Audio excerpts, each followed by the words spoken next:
Hi, my name is Kaylee Rosales, and I am a part of Group 2, along with my team members Luke, Kimberly, and Sunshine. Our research paper and our presentation were about if college students could follow their mask guidelines in their campuses to stop the spread of COVID-19 and ensure that college campuses can remain in-person learning. In 2019, the COVID-19 pandemic began, and our lives were centered around mask mandates, lockdowns, and whether or not the vaccine will come out soon enough. Today, we now have a vaccine, and now our life is become a little bit more normal again. As of right now, according to the CDC, 75.4% of the American population are vaccinated. But however, although we've come this far, the death toll from COVID-19 is over 700,000 today. Throughout the COVID-19 pandemic, schools transitioned to online learning to ensure the public safety and stopping the spread of COVID through contact through schools. Now that we have transitioned back to in-person learning, there has been multiple guidelines placed to ensure our safety, such as mandated masks and vaccines, and then also mandated testing if students are not vaccinated. Scientists and epidemiologists have studied if these methods would ensure a safe campus to return to in-person learning instead of continuing online learning. Scientists Patel, Zhang, and Walensky studied these methods, and they concluded that if students were to wear masks, be vaccinated, and if they were not vaccinated, to be tested, it would ensure a safe campus. Scientists Wright and Lawrence also concluded the same studies, as they focused more on masks and being vaccinated rather than testing.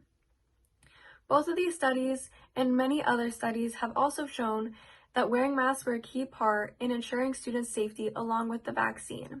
Both of these methods and along with testing will ensure safe campuses. For my group, we decided to study if college students could wear their masks and follow the mask mandates. Throughout our presentation, we will now show you our observation, researches, and findings as we observed college students around Fresno State and if they followed our mask mandates. I will now pass you along to my next team member. For the methods and procedures, our group used a data table that specified which building we were observing, the gender we were observing, and whether or not they were wearing masks. The buildings we observed are Agriculture, Science 1, Science 2, McLean Hall, Engineering East, and Music. We observed students that went in and out of the buildings and tallied how many students were wearing masks or not.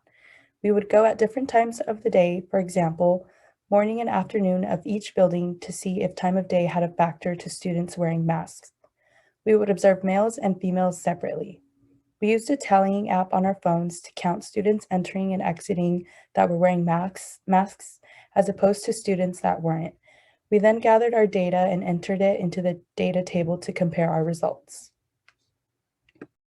In our results, it concluded that the students from the music building who continued to wear their masks even when they were exiting the building had the highest percentage outcome at 80.7% in female and 78.6% in male students. The building with the lowest percentage was observed at the North Gym with 31% rate of female and 25.9% of male students who were also still wearing their masks. Continuing with our results, we have 4 out of our 10 buildings on campus, which all have more students attending morning classes than afternoon classes. We have our Peters Business Building, our Music Building, our Agricultural Building, and Science 1 Building.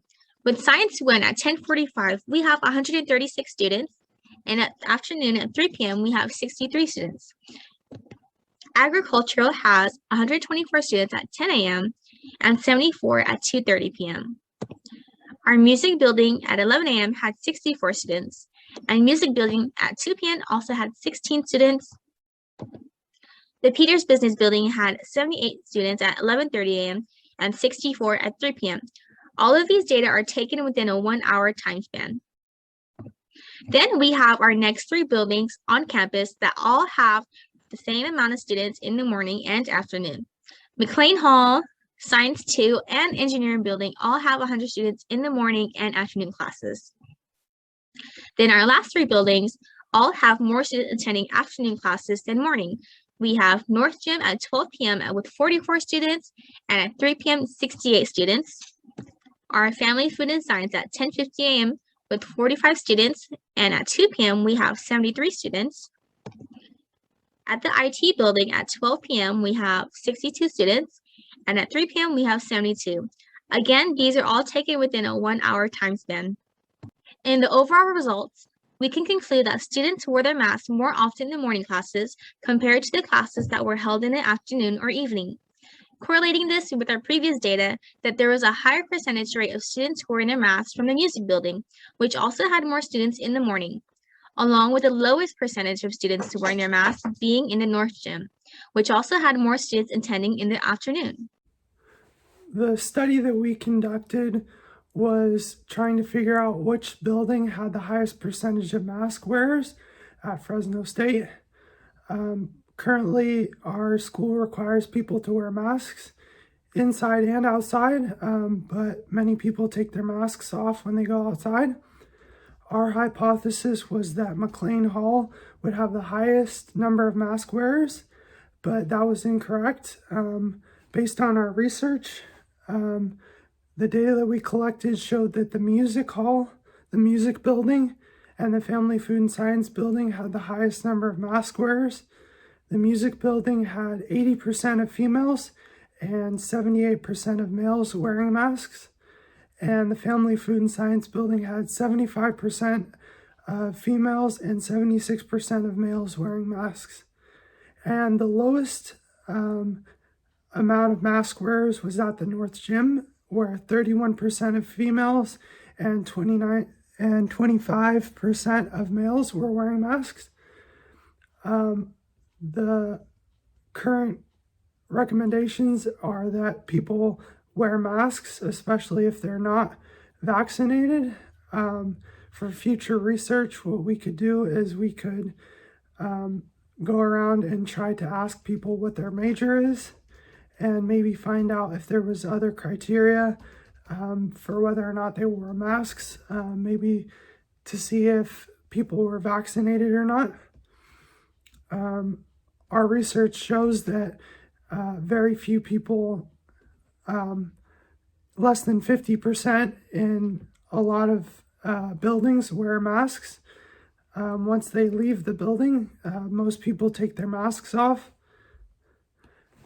And especially in the IT building, the North Gym, the Science 1 building, and the agricultural building, the percentage of mask wearers was below 50%.